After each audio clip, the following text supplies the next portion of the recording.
Hello, welcome to the Yellow Show. A very long overdue filming, recording, whatever you want to call it, with me, James Gordon, joined by Matt Turner from the Warrington Guardian. Plug. Cheers. So yeah, we've not had a chance really. Well, we have. Well, I don't know why we haven't done one, to be honest. But Very busy schedules. we're here now. So we're just going to talk about how the season's gone, how the season's going, and a few other bits. Obviously, big news last week was Ben Garrity leaving the club to join Blackpool in the Football League. We're filming this, we're just recording this just after the Cheshire Senior Cup game against 1874 Northwich, which finished 1-0. Ben was actually in the crowd, if you can call being stood outside the dressing room in the crowd, but yeah. And he played for Blackpool in a behind closed doors game on Tuesday and scored a trademark header, so a good start for him to life as a professional footballer.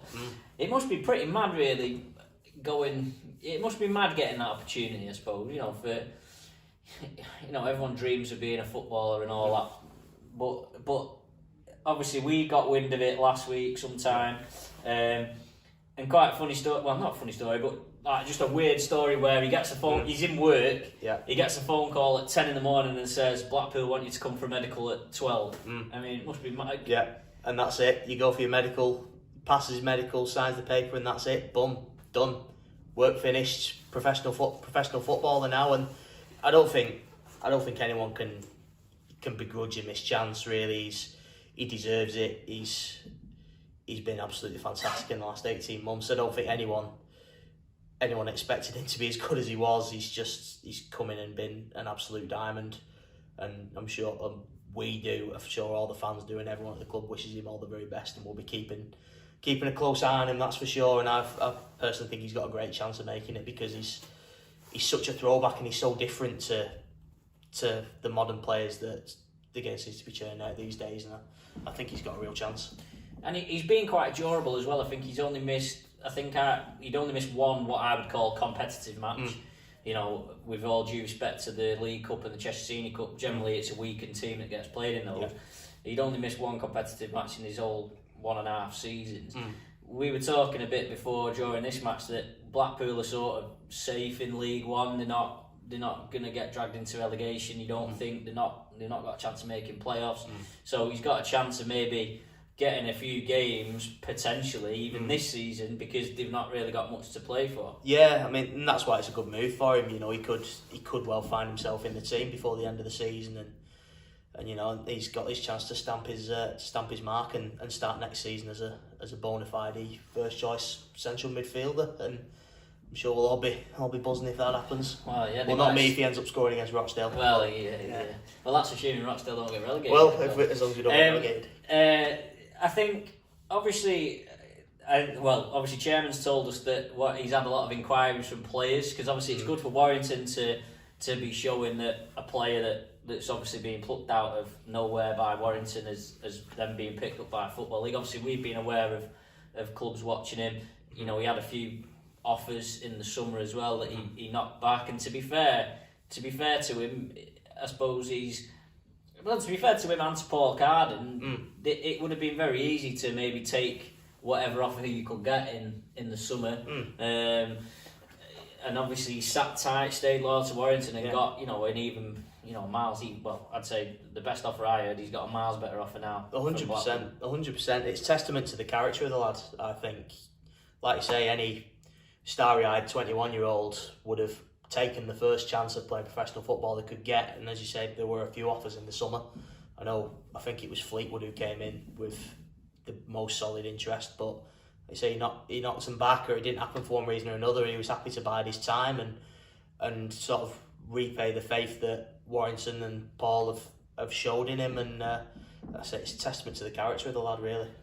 And obviously mentioned to Lower Breck and Oyster and course, that. He's effectively gone up to like 8 divisions in 2 years, which is mad. But I mean, going back to Warrington now, it does leave a bit of a hole in the central mid. Well, not a bit of a hole; it leaves a massive hole. Yeah. And I've seen a few comments from fans saying, are the club going to sign someone? And But it's not quite as easy as that, really, is it? Because you're looking at Garrity's almost like I said on Twitter, he's a bit of a 1 in a million sort of player. Yeah.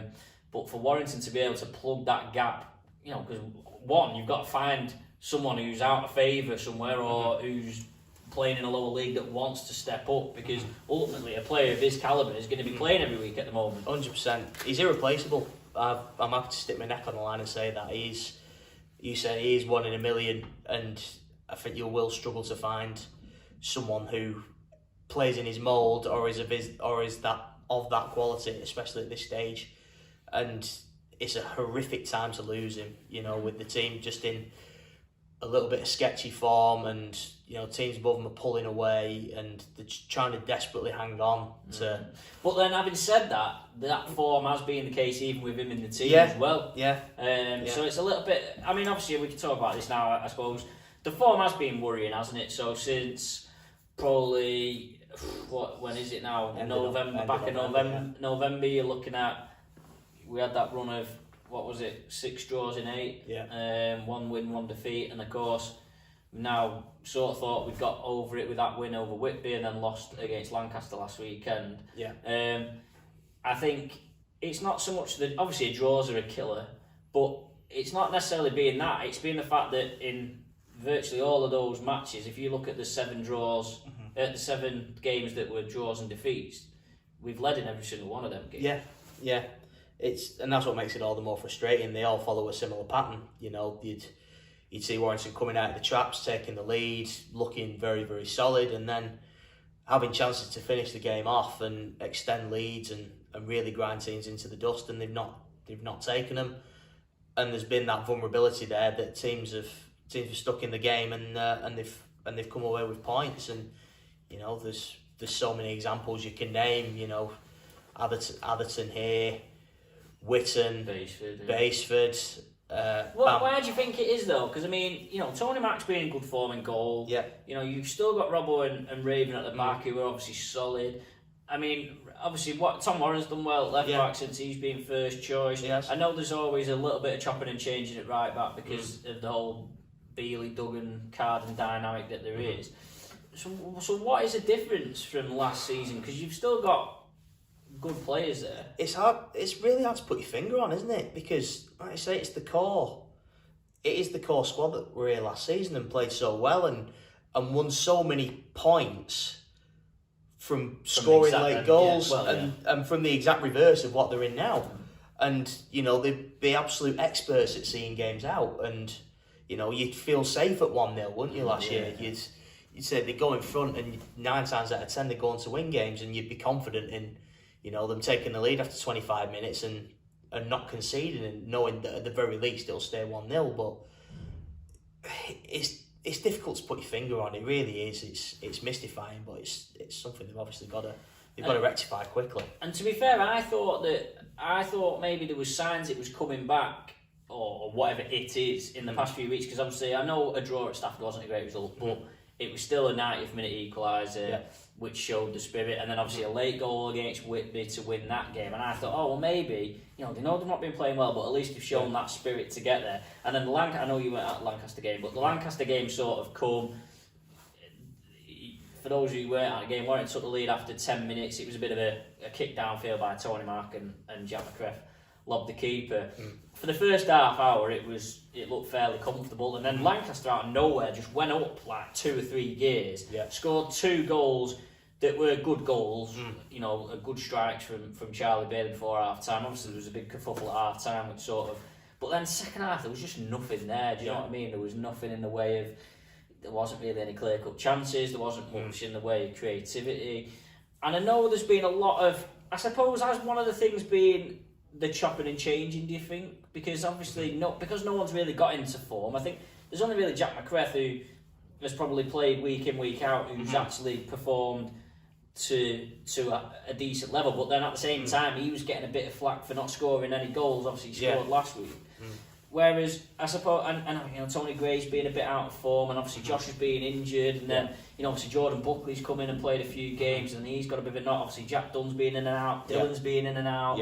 And do you think that's, and obviously Jack Bannister's in and out. So is it that, you know, obviously you've known you've had. I mean, to be fair, even Scott Brown's only been here for a little while, so you've only of your front 6. Only really your only constants have really been Garrity and McCreth. Yeah. So do you think is that maybe where it? It can't help. It can't help, can it? And I mean, if you look at the goals that have been in the stands pretty much this year from last year, did Amos get 14, 15 goals last year? In the end, in the stands. Jack McCreffy's not been in the stands, but he got 12, 13 last year. I think that on Saturday was the first time he scored from open play all season. I think the other 2 have been pens. Tony got close to 20. I think he's Tony's had a few this season, but he's still in single figures. I think he's on 9. I think. Jack Dunn got a few. He's been out for most of the season. Dylan got a few. Bohan Dixon got a few, and you know they've all got less. And when you add it up, you're getting up to close to 50 goals there that you had last season that you've not got now. Well, I bet. I mean, I think Garrity was obviously top scorer. I bet Robbo's probably the next one after Tony Gray, maybe. Yeah, I think Robbo's got 5 and Dave scored tonight, so that's 4 for him. So between them, they've got 9. Yeah. And but then having said that, you know, we talked about if they were 1-0 up last year, you felt that they could win, whether it be 1-2, 3-0. Well, you know, ultimately. Scoring goals is a problem, but then you could still win 1-0 just the same. Yeah, you could, but they seem to be leaving the back door open at the minute, don't they? And it's like I said earlier, it's so difficult to put your finger on. Well, at the same time, not really played well most of the season, but still very much in the playoff hunt. Yeah. Obviously, just dropped out the playoffs on the weekend, so down in 6th, but only a point behind Nantwich, whatever. South Shields haven't run away like everyone was expecting. You know, Baseford, Lancaster, I'd say Lancaster probably overperforming. I don't expect them to stay up there for the whole season. I think they'll go like Nantwich did last season. FC United, you feel are the most credible challenges to South Shields. Nantwich obviously always up there, but you're never quite sure where they're going to end up. So it's still there for the taking, isn't it? I think it is. I think in a way that makes it all the more frustrating, the fact that they are still up there. Well, because I mean, if you look, I think we've had 10 draws. If you turn half of them into wins, we'd be top. Well, we'd probably be there or thereabouts with South Shields. Yeah, definitely. And I say that's what makes it all the more frustrating. The fact that you know they've not. You struggle to put your finger on a game where you can sit and look at the 90 minutes as a whole and gone, they've played really well. I think Nantwich home and away, it's probably the closest you can get to that. You can look at it and go, you know what, they've played really well there. So they've probably been okay at best this season, and they're still up there. But on the flip side of it being frustrating, it's got to click at some point. Well, I suppose that's the thing. It's like and that's where I'm sort of a bit. I think that was what disappointed me most about Lancaster. Is I thought that even though a draw, like I said, a draw at Stafford wasn't the best, I thought that the Stafford then the Whitby game was that the start of getting on a bit of a roll then, and obviously it's not happened. You know, we'll see what happens against Matlock. I guess the fans have been very frustrated this season as well from pretty early in the season. Obviously, there was a lot of sort of. We didn't start very well at home, did we? I think we won 2 of the first 6 or 7 at home, and the fans seem to have got a bit frustrated. And you know, certainly at their home games, it feels a little bit. It's a bit flat because I think people just got a little bit resigned to what's going to happen at the moment. Just because it's almost like we score in the first half, and then in the second half, it's just a bit. Well, like I say, it's tending to follow a bit of a pattern at the minute, and you know, as a fan. You can sort of get a little bit drawn into that and, you know, just fear the worst a little bit. But, you know, they still turn up every week. They still sing their songs and, you know, they've... Well, and that's what we were saying. We were talking about crowds. Crowd average is up 16% on last season in the league, which is good considering the results. Because, you know, if you look at... I think it was... I can't remember the exact figures off the top of my head, but I think it was something like out of 15 games last season, up to this point, 15 league games, there was 9 wins, and up to 15 games this season, there've been 6 wins. So you've lost a third of the home wins, but the crowd has gone up.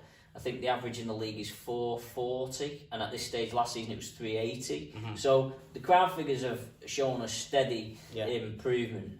I suppose the big dark cloud hanging over, and I sort of feel bad for bringing it up, but the dark cloud over it is the playoff thing last season, isn't it? That ultimately we should be in the league above. Yeah. Kingsland are top of the league above, which makes it even worse. Don't. And it's like, do you feel like how much of a challenge is it for the club as a whole, for Cards, for the players that we were last season? How big of a challenge is it to, I'm not saying for 1 minute that the players or the managers are thinking about this, but how hard is it for the club to move, to get past that, especially if we don't make it this season? It's tough. It really is tough, because the way it all went down last season is just so cruel. It really is. And it's a system that was in place for 1 year and will never be seen again. And Warrington will go down in history as the only losers from that system, and it's an absolute gut wrencher, and it's a lot to come back from. I mean, we were here. I've never seen Cards as a stoic. He keeps things under wraps, and he's a stiff off a lip kind of bloke. But you could tell he was visibly upset after the game. So was everyone involved behind the scenes, and it was incredibly flat. And it does take a lot to bounce back from. Because you're like, so now you're looking at, right, it's January, we've had it's February. It's February now, yeah. We've struggled, we're having a poor season. There's not, I say a poor season, you're still sixth in the league, yeah, you know what I mean? Poor in comparison to last season. We could be touching difference of being in the conference and one league off Football League, and yet here we are instead struggling potentially to even get in the playoffs in this division. And it's just, it is a little, I mean, if you think about it, you feel a little bit dejected. You do, and it must be difficult for, especially I suppose for Toby and thinking of that situation. But I suppose you've just got to put it to one side. So I mean, looking ahead to the rest of the season, obviously we'll try and do more shows. I suppose it's very cliche, but ultimately they've just got to take each game each week and get the wins. Need to get a run together, don't they? Yeah. And it, like I say, it is a cliche, but you have just got to look at one game at a time. And if you carry on doing that and you carry on winning them, obviously the runs build. Confidence builds. I mean, like you say, because the team's above, because everyone's been sort of dropping points and stuff. If you win 3-4 games in a row, you'll probably, because if you look at FC United at the start of the season, they were nowhere. They were in bottom 3 at one point, and then they just went on a run where they won 7 out of 8 or something like that, and all of a sudden they were up there in the playoffs. And then even when they lost, I think they went 3 or 4 games without a win at one point, and they were still sticking in there, because what's happening is they're dropping points left, right. We saw South Shields drop points again. I think on 6 occasions now, South Shields have dropped points, but then the team that could have gone above them has also dropped points. And so it's like, if Warrington can pull 4 or 5 wins together, you could be quite easily in second place after 5 games. And that's what you've got to be looking at. You've got to be, if you're going to get in the playoffs, you've got to look at a top 3 spot, haven't you? You've got to look at, to get the home. You've got to get a home game. Because ultimately, whoever wins the league out of South Shields, and I personally think it's between South Shields and FC United. I agree. Whoever wins out of the league, you're going to have to beat probably one of those away. And could you imagine going to South Shields again, the second year running, and doing it 2 years running? Do you think South Shields would fall for that for 2 years running? I mean, don't get me wrong, I think South Shields would probably win the league. But I would imagine that FC United would be just as hard as South Shields, because FC United probably have 3,500 in there. For the probably. If it is a playoff final, they probably would get at least 3,000 in that ground, and it would be very, very hard. And even if you got ahead of them and had them at home, they'd travel well, and it'd pretty much feel like an away game, even on your home pitch. And obviously they've won here anyway. And they've won here anyway, but Warrington have won there. So you can go there and win. I don't think anything should hold any fear for Warrington. Any team above them, I think they're capable of beating them. And we've seen they're capable of beating South Shields. We know that. We know they're capable of beating FC United. We know I think they're capable of beating Baseford from what I've seen of them. And we're going to find out, because obviously we've still got to play Shields here. We've still got to play FC United away. We've still got to play Baseford away. We've done Lancaster both times now. Yeah, we've done Lancaster twice. We've still got the 2 games with Grantham, which potentially might swing for us, because obviously they're struggling. So we're going to sort of learn them 3 games out the FC United, South Shields and Baseford, but I suppose the important thing is no matter who you play, you've just got to pick up the points to get them playoffs. Yeah, absolutely. Thanks for watching as always. We've rebranded, we're now part of the official club channel, and we're doing highlights and stuff of each game as well, so I'll try and share them on the channel as well. Please do subscribe, please leave your comments and your questions and what you'd like to see. Please say hello to us when you're around and about, and we'll see you next time.